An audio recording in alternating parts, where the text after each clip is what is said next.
네, 내년부터 받는 배당 소득은 다른 소득과 떼어내 별도로 세금을 물립니다. 연간 배당 소득이 2천만 원 이하이면 14%, 3억 원까지는 20%, 50억 원까지는 25%, 50억 원을 넘는 경우 30% 세금이 적용되죠.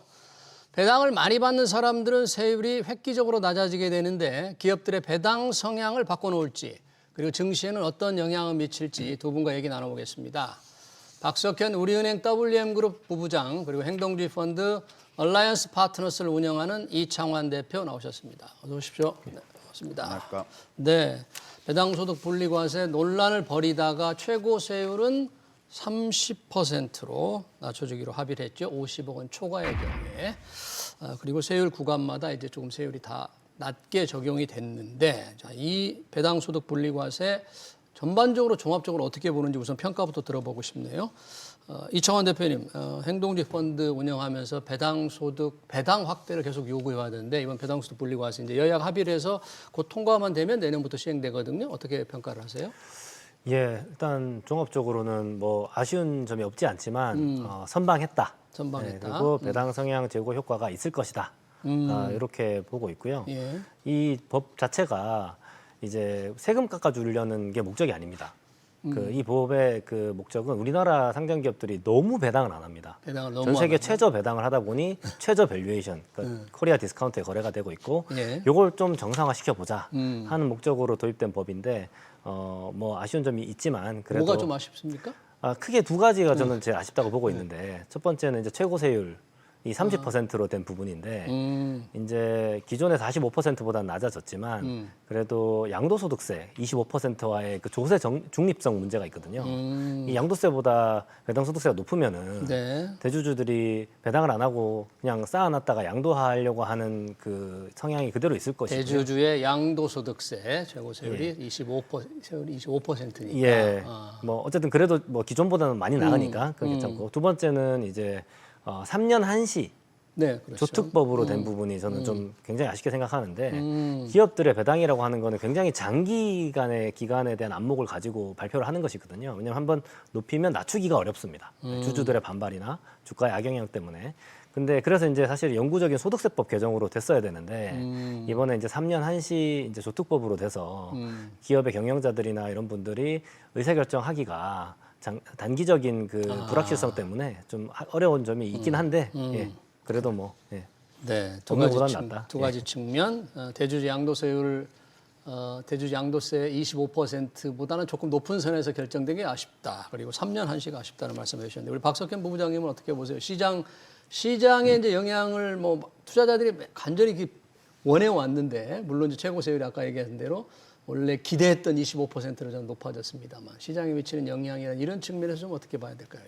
뭐 분명히 긍정적이죠. 긍정적이고 분리과세 자체만으로도 실질적인 효과는 낼 수 있었습니다. 그러니까 이자 소득이 하고 배당 소득을 합산해서 14% 이게 이제 지방소득세까지 하면 15.4%가 되는 건데, 그렇죠. 이걸 이제 2천만 원을 분리해 준 거기 때문에 이 배당 투자에 대한 관심을 일반인들한테 높이는 효과는 분명히 있었을 거고, 근데 이게 대신 이제 그 최고세율이 너무 이렇게 높으면 이 배당을 결정하는 사람들이 대주주가 대부분이기 때문에 결정하는 사람이 안 해버리면 아무 효과가 없는 거거든요. 그러니까 그런 차원에서 일단 최고세율을 내린 부분은 좀 효과가 있다라고 봐야 될 것 같고요. 예. 물론 최고세율이 한 25%로 그냥 대주주 뭐 이런 거 상관없이 하면 좋았겠지만 약간 정치적인 부분도 좀 있는 것 같습니다. 그러니까 정치적인 부분. 예, 그러니까 그 배당을 수백억, 뭐 수천억을 받는 사람들도 분명히 있거든요. 근데 그런 분들이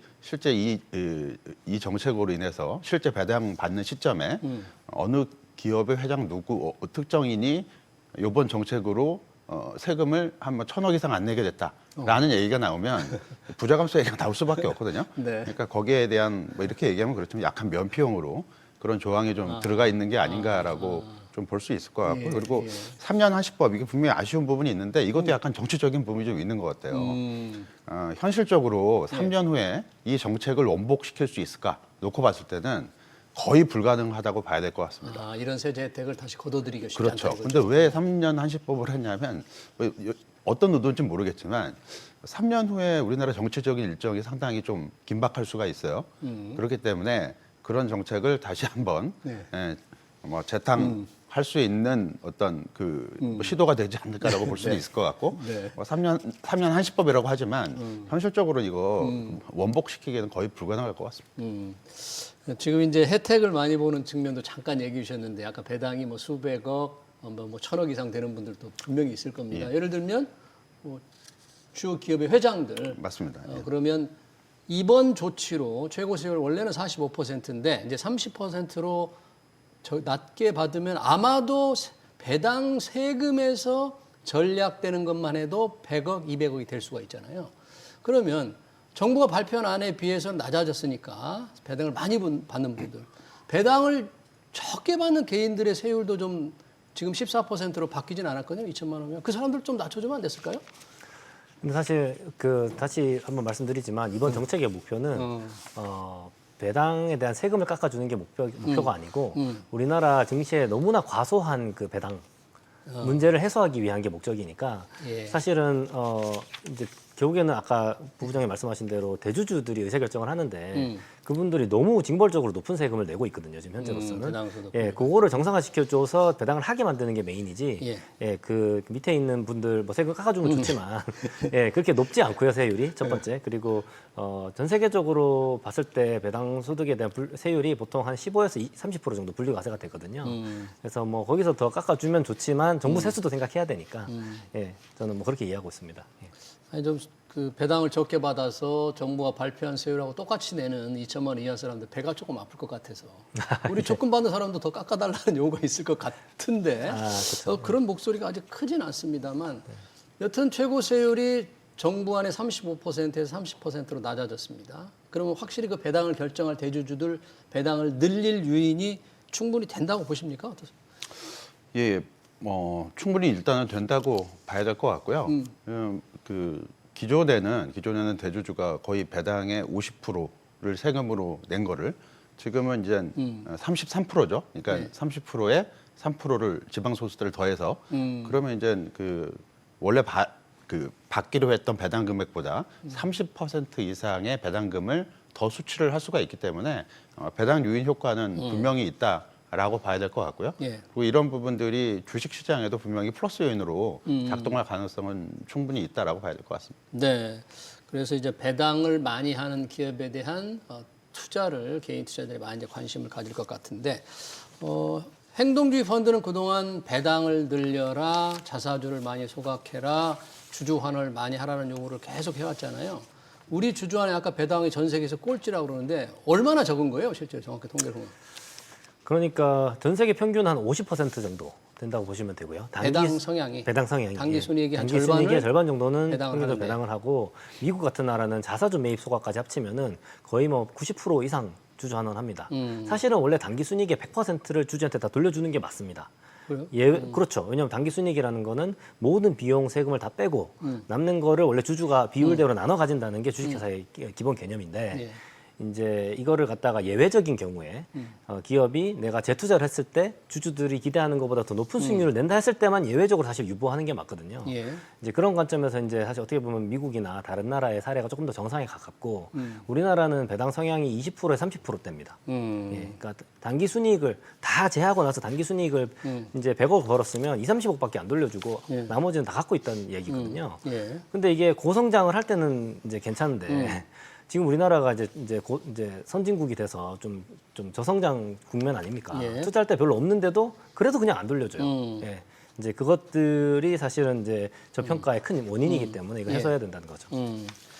이 배당 소득 분리과세 시장에 긍정적인 영향을 준다는데 뭐 개인 투자자들의 얘기도 좀 해보겠지만 혹시 외국인들이 이런데 좀 민감하게 우리 이재명 정부 들어서 증시 친화적인 정책에 좀 반응을 한다는데 어떻습니까? 이 배당 소득 배당세가 조금 줄어들 거라는 이런 기대감이 투자 행태에 반영이 되고 있습니까? 외국인 투자자들이? 일단 외국인은 이 법하고는 이제 상관은 없습니다. 그래요? 외국인은 이제 분리과세보다는 원천징수를 하게 되고요. 원천징수? 예, 원천징수율이 한 20%? 20, 그 정도로 되는 걸로 알고 있고요.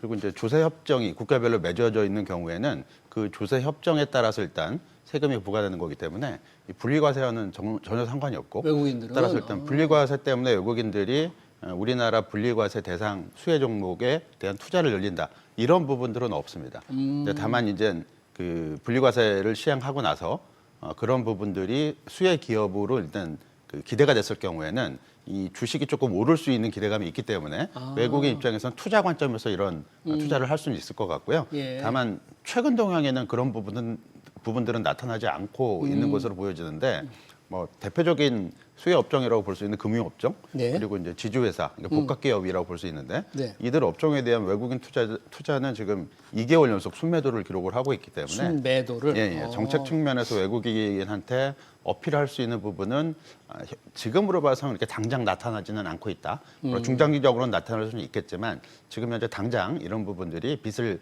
발하고 있다라고 보기는 조금 어려울 것은 같습니다. 아, 그렇군요.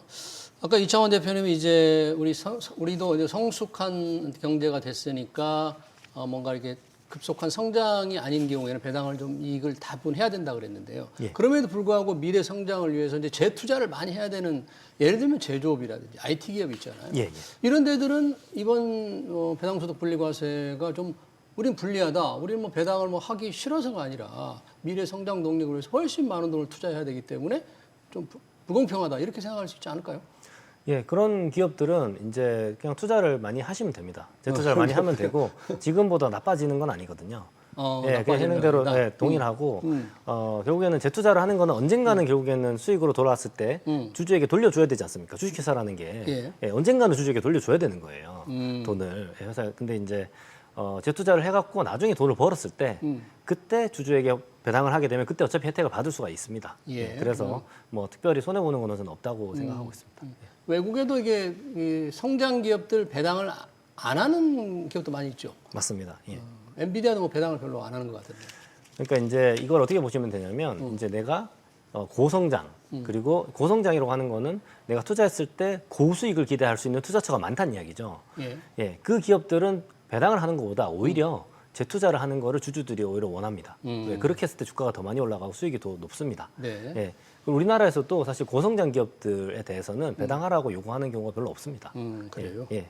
자, 이 배당소득 분리과세가 모든 기업에 해당되는 게 아니죠. 이번에 발표된 걸 보니까 그 조건이 있습니다. 네. 이 조건을 맞추는 기업이 어디냐를 알아야 그곳이 배당을 늘릴 테니까 아무래도 이제 배당소득 분리과세가 되니까 늘릴 수도 있는데요.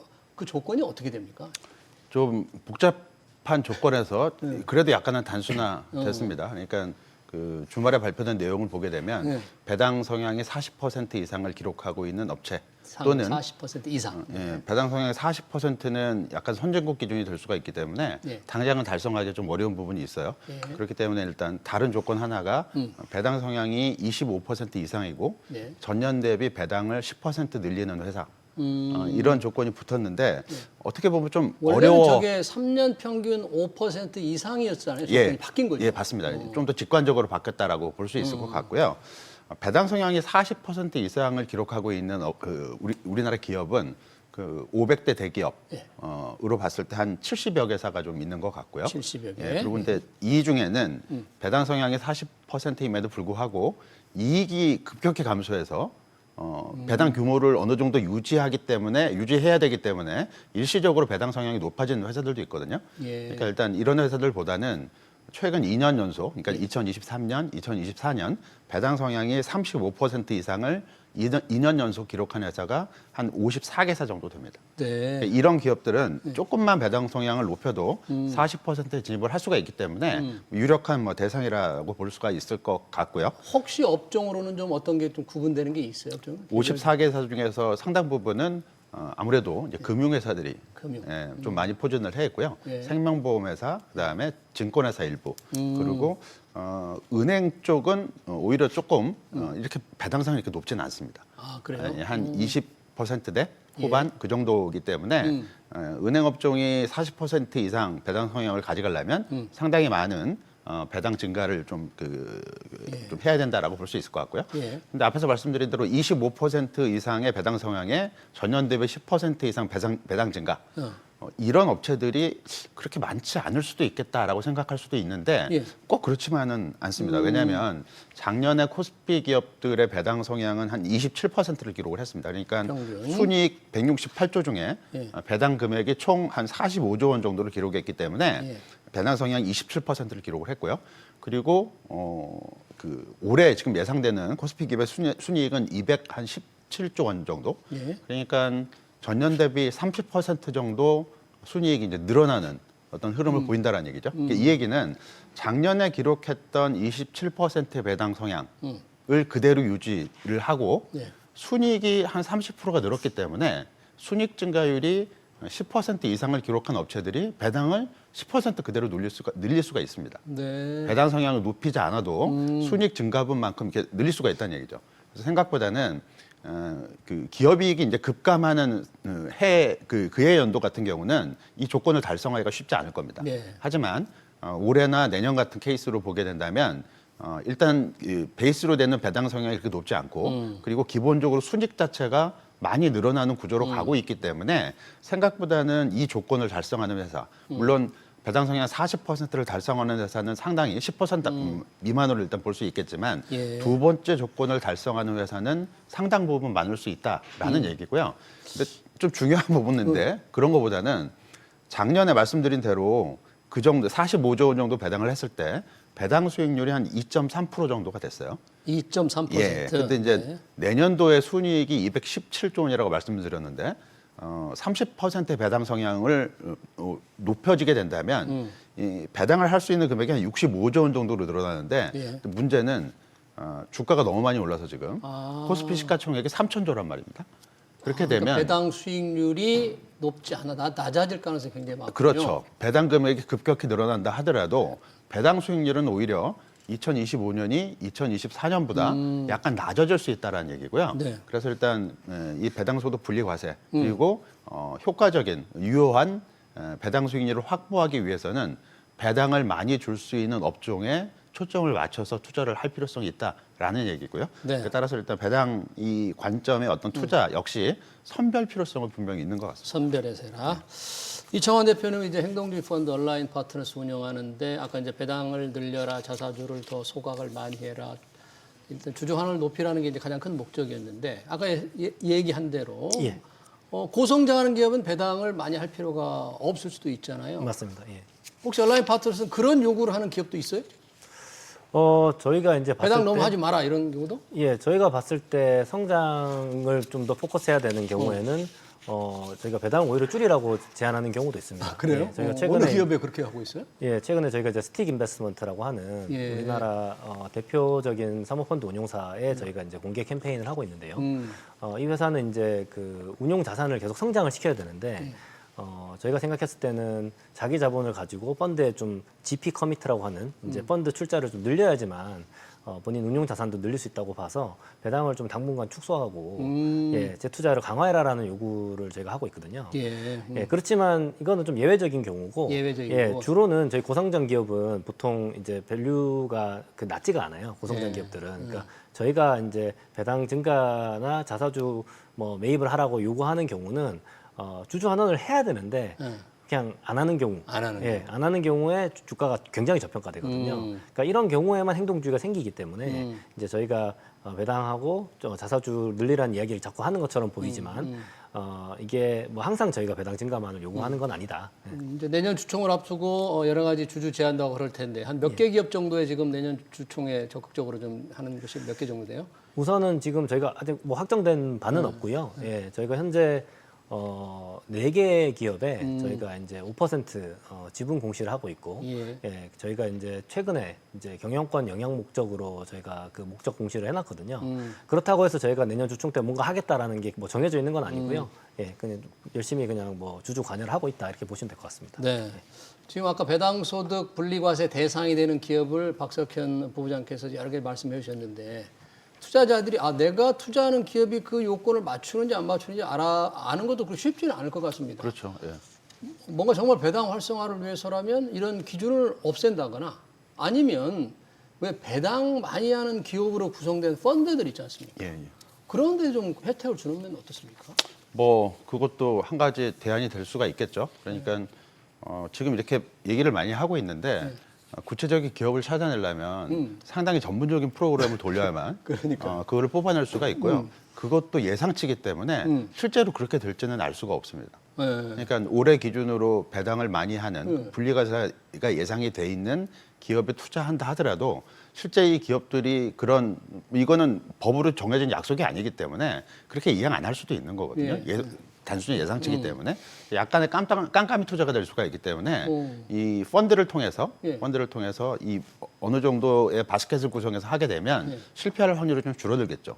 근데 이제 이 배당 소득 분리과세는 배당 소득에 대한 과세이기 때문에 펀드 같은 경우는 이거를 소득이라고 보지 않습니다. 투자 이익금에 대한 분배로 인식을 하기 때문에 법 대상이 자체가 안 됩니다. 그러니까 이 부분을 좀 바꿔줘야 되는데 이거는 뭐 법적으로도 쉽지 않은 부분이 될 수 있을 것 같고요. 따라서 일단 요번에 이제 배당 소득 분리과세 이 부분은 개인이 직접 투자를 했을 때만 적용되는 법이고 이 펀드가 갖고 있는 구성 주식으로 인해서 배당을 받는 부분 이거는 이제 포함이 안 되고요. 또 하나 이제 맹점은 만일 어떤 배당 소득 분리과세에서 이 분리과세 요건을 벗어난 큰 자산가가 펀드에 투자를 하게 됐을 때 펀드에 이 과세 혜택을 주면 이 큰 자산가가 이 혜택을 볼 수도 있을 가능성이 있거든요. 그러니까 법 맹점을 벗어날 가능성이 있습니다. 그래서 이런 부분들도 방지를 해야 되기 때문에 쉽게 결정된 문제는 아닐 것 같습니다. 네, 아니 이게 개별 종목에 투자자들이 다 일일이 찾아가지고 투자하면 그 기업의 주가 변동성이 크니까 일반적으로 펀드를 하는 게 조금은 안정적일 수 있잖아요. 그러니까 고배당 펀드 정말 배당을 장려하려면 그렇게 하면 개인 투자자들 찾아내는 그 수고로움도 덜어주고 세제 혜택 주고 좋을 것 같은데 또 그런 걸림돌이 또 없는 건 아니네요. 지금 배당소득 분리과세 내년 시행과 예고돼 있는데 또 하나 여당이 이제 자사주 소각을 의무화하는 3차 상법 개정안을 발의했습니다. 기업들은 반대합니다. 경영권 반대 목적. 저희도 이 시간에 한두 번 토론을 했습니다만은 이청환 대표는 이 자사주 소각 의무화 상법 개정안에 대해서는 어떻게 보세요? 예, 그냥 저는 단순하게 이 질문에 대한 답을 하면 될 것 같은데 그 기업의 개인 대주주가 회사 돈을 가지고 본인의 개인의 기업에 대한 지배력을 강화하는 데 사용하는 거를 허용을 해줘야 되냐 말아야 되냐. 회사 돈으로 개인의 지배력. 예, 회사 돈을 가지고 개인의 지배력 강화하는 거에 대해 동의해 주는 사람은 아무도 없을 거라고 저는 생각합니다. 우리나라 사람 중에. 예. 그러니까 공금을 가지고 사적으로 활용하는 거잖아요. 예, 그거를 막겠다는 취지라고 그냥 보시면 될 것 같고요. 뭐라고 아무리 말을 해도 이 자꾸 경영권이라고 하는 게 그게 본인이 경영을 잘해갖고 주주나 이사회의 지지를 받아서 하면 되고 아까 이제 앵커님께서 말씀하신 대로 미국의 엔비디아라든지 뭐 테슬라라든지 이런 회사의 뭐 젠슨 황의 지분율이 5%도 안 됩니다. 엔비디아. 그렇지만 젠슨 황이 엔비디아 경영하지 않습니까? 예, 자사주로 뭐 이렇게 내 사적 지배력 강화 안 해도 되거든요. 경영권 방어 장치로서 필요하다고 주장을 하거든요. 그러니까 그 경영권을 왜 저기 개인 돈으로 하면 되지. 왜 회사 돈은 모두의 돈이잖아요. 왜 공금을 가지고 개인 경영권을 방어하게 해줘야 되냐. 경영 잘해서 지지를 받아야지. 방어가 잘 되면 잘 될수록 경영 안 해도 잘 못해도 그냥 내가 내 자리 유지할 수 있는 거잖아요. 그걸 왜 법적으로 우리가 사회적으로 허용해줘야 되냐라는 거에 대해 사회적 저는 합의가 이번에 이루어졌다라고 보고 있고요. 그런 면에서 꼭 필요하다. 이렇게 보고 지금 법은 좀 아쉬운 점이 있습니다. 지금 법안은 예, 이번에 그 법이 이제 굉장히 저는 하여튼 좋은 이제 취지라고 생각하고 뭐 열심히 한 거에 대해서 이제 칭찬해주고 싶지만 이 뭐 여기도 지금 대본에 나와 있는 것 같은데 이 경영상 목적에 대해서 예외를 허용한다고 지금 이번에 갑자기 깜짝 나왔어요. 이제 자사주 소각의 예외. 맞습니다. 경영상 목적. 예, 그래서 자사주를 경영상 목적으로 처분할 수 있게끔 주주총회 승인을 받으면. 예, 주총 승인 받으면. 예, 근데 이제 이게 이제 한 번도 공론화되지 않았던 이때까지 최근에 자사주 의무 소각하면서 굉장히 많은 사회적 논의가 있었는데 한 번도 공론화되지 않았는데 갑자기 깜짝 등장했어요. 뭐 임직원 보상용 이런 거 아닙니까? 그거는 공론화가 됐었습니다. 임직원 보상용을 한다는 이야기 계속 있었는데 그래서 시장에서 어느 정도 예상을 했지만 갑자기 경영상 목적으로 허용해 준다는 건 그냥 사실상 어떻게 보면 옛날처럼 그대로 쓸 수 있게 해주겠다는 말이 될 수도 있거든요. 깜짝 등장했는데 이 부분은 좀 반드시 좀 빠져야 되지 않나 최종 법사위 단계에서 그렇지 않으면 별로 실효성이 없을 거다 이렇게 보고 있습니다. 네, 이 자사주 소각도 경영상 목적 예외 조항에 들어가는 거는 조금 아쉽다. 마지막으로 아까 우리 박석현 부부장께서 말씀을 해주셨는데 그래도 좀 이 배당소득 분리과세 가장 혜택을 받는 건 역시 금융주나 뭐 이런 겁니까? 조금 더 구체적으로 말씀해 주신다면 어떤 걸까요? 뭐 지금 현재 업종별로 배당 수익률이 올해 가장 높을 걸로 예상되는 업종은 자동차입니다. 자동차? 예, 자동차 업종이 한 4% 이상, 4% 이상의 배당 수익률을 기록을 할 것 같고요. 아, 그래요? 4%면 뭐 정기연금보다 훨씬 높네요. 상당히 높죠. 상당히 높기 때문에 근데 원래 배당도 자동차 주식들이 그러니까 현대차, 기아차 배당을 많이 하는 회사고 예. 다만 이제 올해 이제 그 관련 주식이 관세 문제로 많이 못 올라갔죠. 이제 그런 측면에서 일단 배당 수익률이 조금 높아 보일 수도 있다라는 얘기고 다만 예. 이제 배당 투자의 어떤 그 포인트는 배당 수익률이 높은 것도 좋긴 한데 주가 변동성이 좀 안정적이어야 되거든요. 예. 근데 자동차 주식은 그런 측면에서는 좀 부족한 부분이 있어서 약간 좀 고민해야 될 부분이 있는 것 같고요. 이제 그거를 제외했을 때 높은 배당 수익률을 기록할 걸로 예상되는 업종은 아무래도 은행. 보험이 3%대를 기록하면서 높을 걸 예상을 되고 있고요. 증권업종 같은 경우는 배당을 많이 하긴 하지만 네. 올해 주가가 좀 많이 올라서 예상 배당 수익률이 2.5% 정도라서 얼마만큼 이 새로운 제도 하에서 배당을 많이 늘릴지를 좀 관심 있게 지켜봐야 될 것 같습니다. 네, 알겠습니다. 내년부터 시행될 배당소득 분리과세 토론 여기서 마치겠습니다. 지금까지 박석현 우리은행 WM그룹 부부장, 이창환 온라인 파트너스 대표였습니다. 두 분 고맙습니다.